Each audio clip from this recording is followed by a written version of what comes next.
اس سے پہلے سورہ آل عمران کی مختلف آیتوں کا خلاصہ پیش کیا گیا۔ خاص طور سے جو آیت کریمہ تھی وہ بڑی زبردست تھی کہ اللہ تبارک و تعالی اپنے غیب کا جو معاملہ ہے وہ کس پر ظاہر فرماتا ہے، تو اللہ تعالیٰ نے خود فرما دیا۔ اللہ تبارک و تعالیٰ اپنے چیدہ برگزیدہ پسندیدہ پیغمبروں پر اس کو واضح فرما دیتا ہے۔ ابھی جو آیت کریمہ ہے، اس آیت کریمہ میں اللہ تبارک و تعالیٰ نے ان لوگوں کا تذکرہ کیا ہے جنہیں اللہ تبارک و تعالیٰ نے نوازا، دولت سے بھی نوازا اور خوشحالی سے بھی نوازا۔ تو حضور صلی اللہ علیہ وسلم نے اللہ تعالیٰ کا قانون بتایا کہ اللہ رب العزت نے ہر غنی پر، غنی وہ جو مالک نصاب ہے، ہر غنی پر اللہ تبارک و تعالیٰ نے 40واں حصہ بطور زکوٰۃ فرض قرار دیا ہے، لہٰذا اس کو نکالو۔ حضور صلی اللہ علیہ وسلم نے جب حکم دیا تو صحابہ کرام تو بڑی خوشی کے ساتھ نکالنا شروع کر دیے کہ اللہ دیتا ہے لہٰذا نکال دیا جائے۔ لیکن مدینے میں چونکہ منافقین بھی رہتے ہیں تو منافقین نے کہا کماتے ہم ہیں، محنت کرتے ہم ہیں، سب کچھ ہم لاتے ہیں، اب یہ 2.5% ہم کیوں نکالیں، 2.5% ہم کیوں نکالیں؟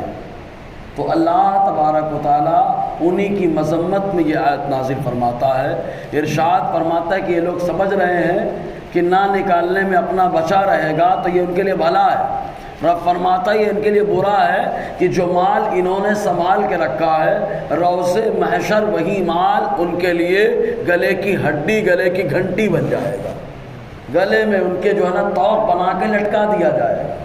حدیث میں تو یہاں تک آیا، حضور صلی اللہ علیہ وسلم نے فرمایا یہ زیورات سانپ بن جائیں گے، اژدہا بن جائیں گے، وہ بھی 2 سینگ والا اژدہا جو آئے گا ڈنک مارے گا۔ اتنا خطرناک آدمی اس سے بچنا چاہے گا تو وہ خود بولے گا دنیا میں تو مجھے بچاتا تھا، اپنے پاس رکھتا تھا، اب بھگانے کی بات کر رہا ہے۔ تو اللہ تبارک و تعالیٰ نے ان لوگوں کے تعلق سے یہ آیت کریمہ نازل فرمائی۔ رب فرماتا ہے وَلَا يَحْسَبَنَّ الَّذِينَ يَبْخَلُونَ بِمَا آتَاهُمُ اللَّهُ مِنْ فَضْلِهِ هُوَ خَيْرًا لَهُمْ، وہ لوگ جو اس میں کنجوسی کرتے ہیں جو اللہ نے انہیں اپنے فضل سے دیا، وہ ہرگز اسے اپنے لیے بہتر نہ سمجھیں۔ جو اللہ نے انہیں اپنے فضل سے دیا تو اس میں بخل کرتے ہیں تو وہ اپنے لیے بہتر بالکل نہ سمجھے۔ تو معلوم یہ ہوا کنجوسی کس کو کہتے ہیں۔ اب ہمارے یہاں کنجوسی اور کفایت شعری کا فرق یہ بہت ضروری ہے جاننا۔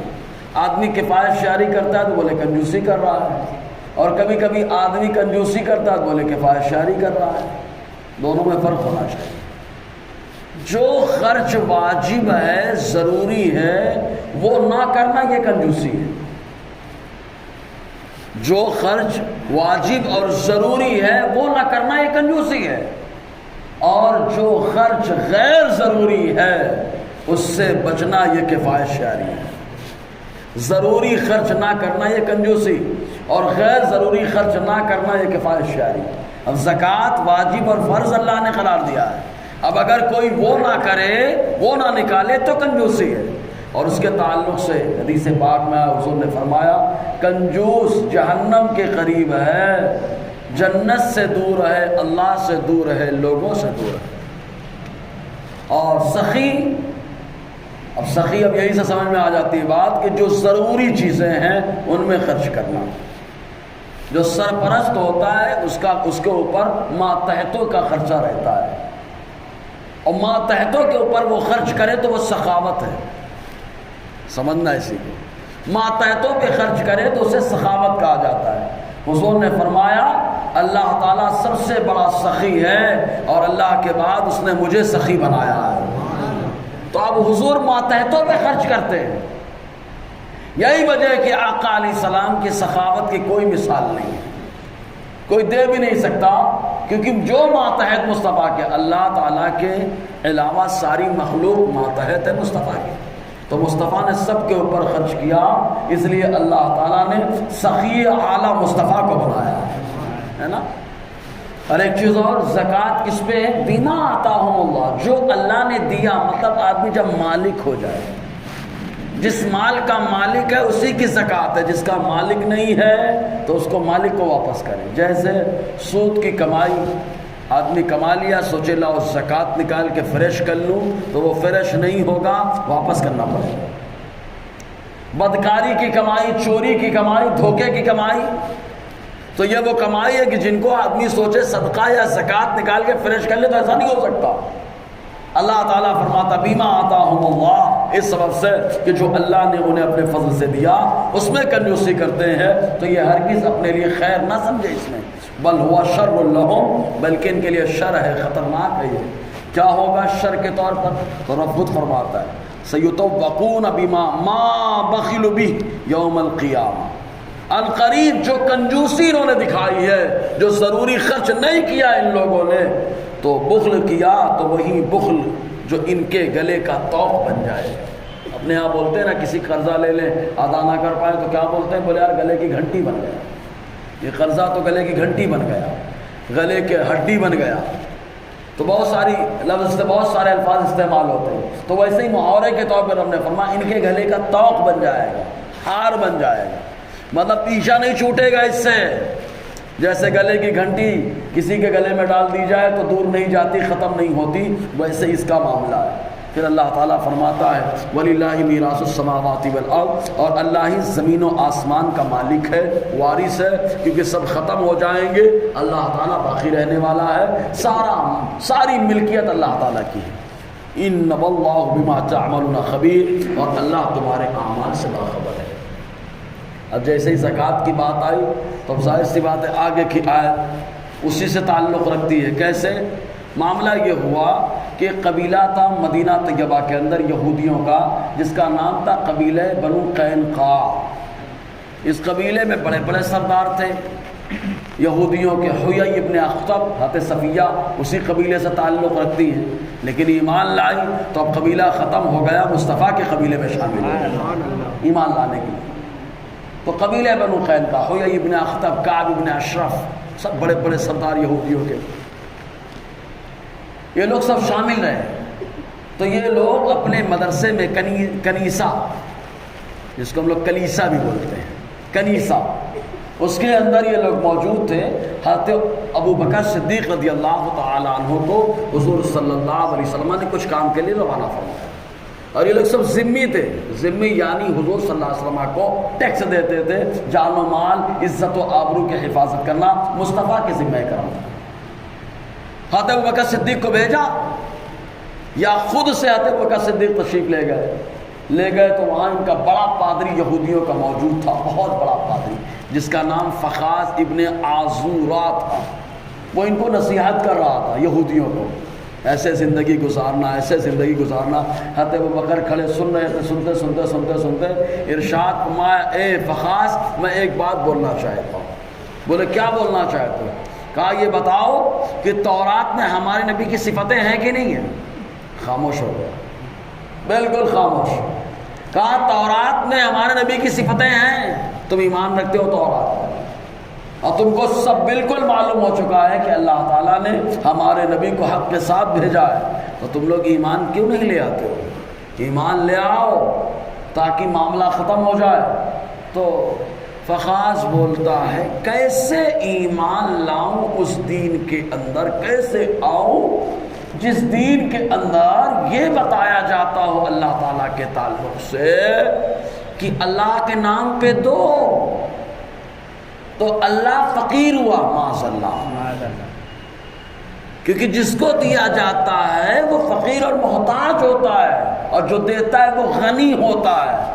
تو آپ کے دین میں تو اللہ تعالیٰ کے بارے میں ایسا عقیدہ ہے، اور خود ہی آپ کے پیغمبر نے بتایا کہ سود دینا، لینا، کھانا حرام ہے، لیکن خود ہی بتاتے ہیں کہ اللہ کے نام پہ دو، ایک دو، تو اللہ تعالیٰ کبھی 7، کبھی 10، کبھی 70، اور کبھی 100، کبھی 700، اور کبھی بے حساب عطا فرماتا ہے۔ بولے یہی تو سود ہے کہ ایک دو اور اتنا لو، ایک دو اتنا نہ بولے سود ہے تو کیسے ایمان لاؤں، اس دین کے اندر کیسے داخل ہو جاؤں۔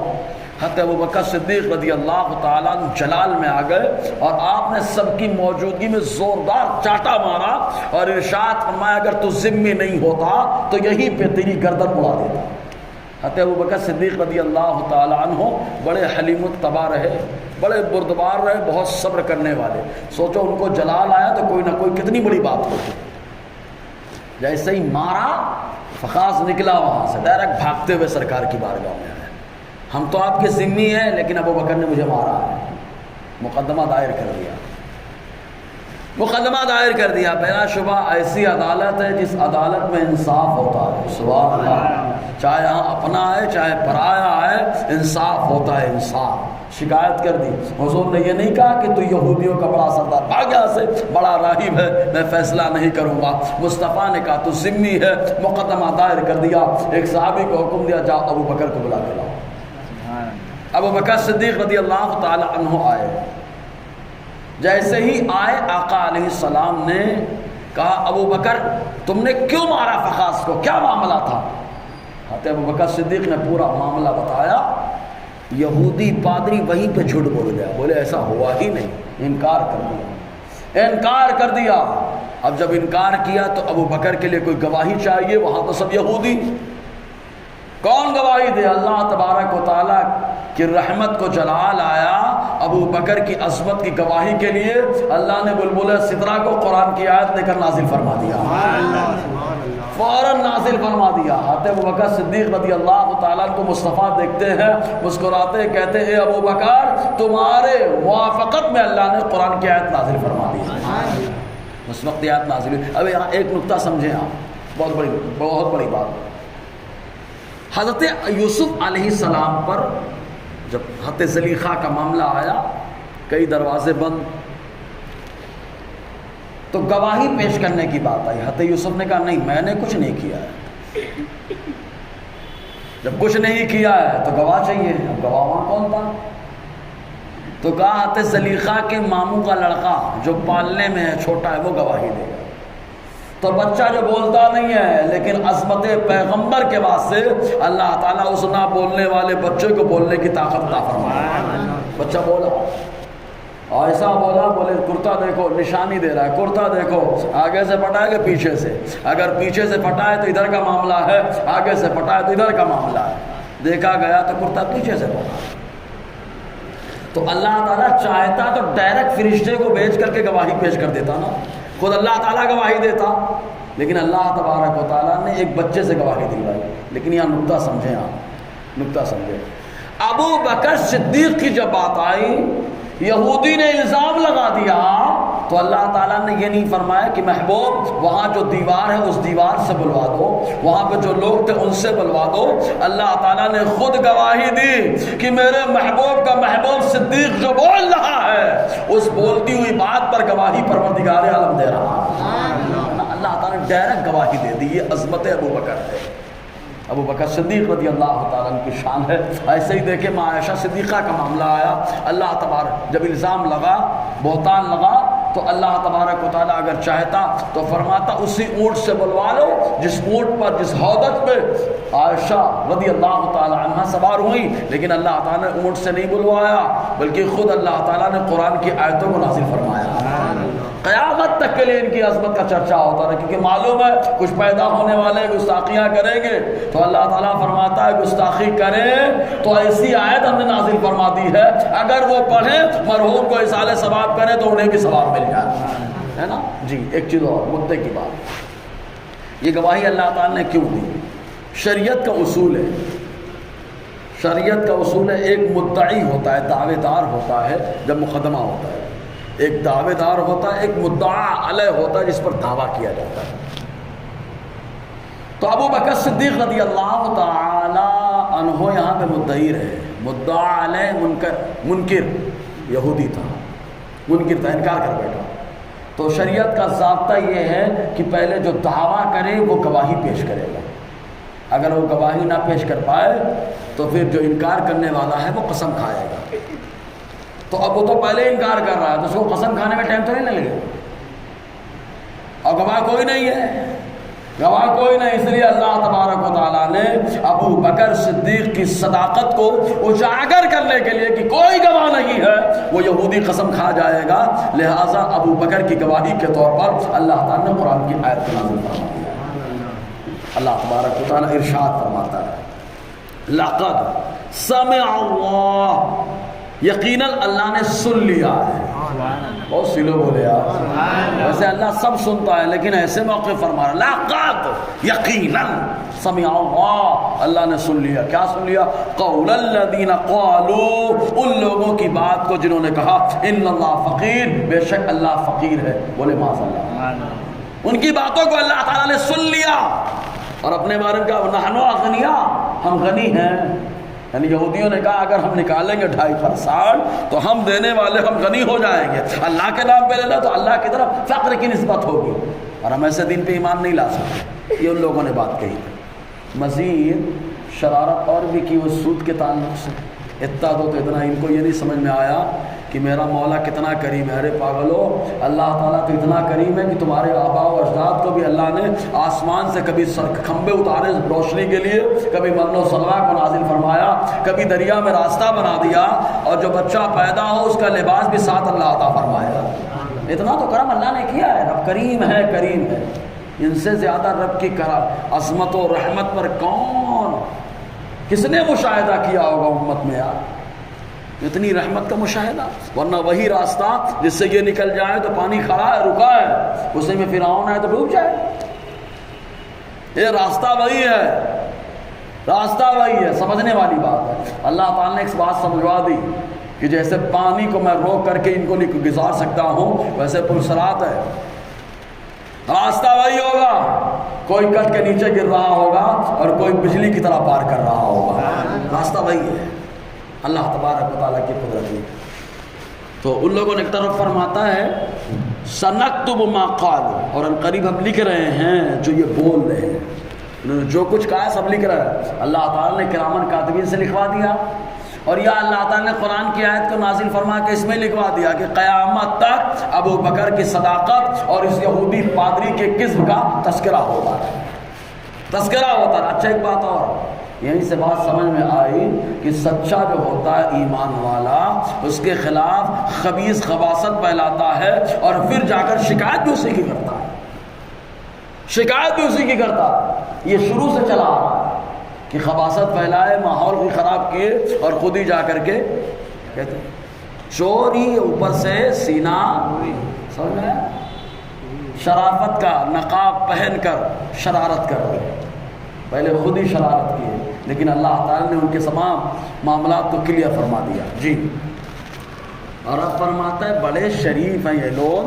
تو وَقَتْلَهُمُ الْأَنْبِيَاءَ بِغَيْرِ حَقٍّ، اور ان کا نبیوں کا ناحق قتل کرنا وہ بھی لکھے ہیں، انہوں نے نبیوں کو قتل کیا ہے، اور ایک دو نہیں 70 نبیوں کو ان لوگوں نے شہید کیا، یہودیوں نے 70 نبیوں کو شہید کیا ہے شریروں نے، حتیٰ کہ حضرت یحییٰ کو، حضرت زکریا کو، حضرت شعیہ کو، حضرت ارمیہ کو، اور بہت سارے 70 پیغمبروں کو ان لوگوں نے شہید کیا۔ حضرت عیسیٰ علیہ السلام کے شہادت کے در پہ ہے، لیکن اللہ تعالیٰ نے ڈائریکٹ آسمان کو اٹھا لیا، سبحان اللہ۔ اور جب اٹھایا تو 33 سال کے رہے، جب اتریں گے تب بھی 33 سال کے ہوں گے، جبکہ وقفہ لمبا ہے، کئی سو سال ہو رہے ہیں، لیکن اللہ تبارک و تعالیٰ نے اوپر بلایا تو 33، نیچے اتارے گا تو بھی 33، سبحان اللہ۔ اور اتریں گے وہی جہاں پہ آپ کی ولادت ہوئی ہے، سبحان اللہ، جہاں ولادت ہوئی وہیں پہ اتریں گے، دمشق میں، پوربی علاقے میں، مشرقی علاقے میں جہاں پر آپ کی ولادت ہوئی ہے اسی منارے پہ اتریں گے، سبحان اللہ۔ یہ عیسیٰ علیہ السلام، خود حضور صلی اللہ علیہ وسلم کے قتل کے کئی بار ان لوگوں نے منصوبے بنائے، کئی بار منصوبہ بنائے۔ ایک بار تو ایسا ہوا کہ 2 قبیلوں میں جھگڑا ہوا، حضور سلجھانے کے لیے تشریف لے گئے، تو آقا علیہ السلام دیوار کے پر ٹیک لگا کے بیٹھ گئے، تو ان لوگوں نے منصوبہ بنایا تھا اوپر سے پتھر گرا دو، منصوبہ ان لوگوں نے بنایا، اور خبر اللہ تعالیٰ نے اپنے محبوب کو عطا فرما دی، آقا علیہ السلام تشریف لے گئے۔ اس طریقے سے لوگ شرارت کرتے ہیں۔ جی، ایک بات اور بتا دیں، یہودی، ابھی آج ہی مطالعہ کر رہا تھا، دجال خود یہودی ہوگا، دجال جو آئے گا وہ کیا ہوگا؟ یہودی ہوگا۔ نہ اس کی اولاد نہ کچھ، اور وہ پیدا ہو چکا ہے، زنجیر میں جکڑا ہوا ہے، وہ یہودی ہوگا، مسلم شریف کی حدیث ہے، اور خود یہودی اس کی پیروی کریں گے۔ اب سوچیں جس قوم میں اتنے بڑے معاملات ہوئے اور دجال انہیں کا، اسی لیے وہ لوگ انتظار کر رہے ہیں،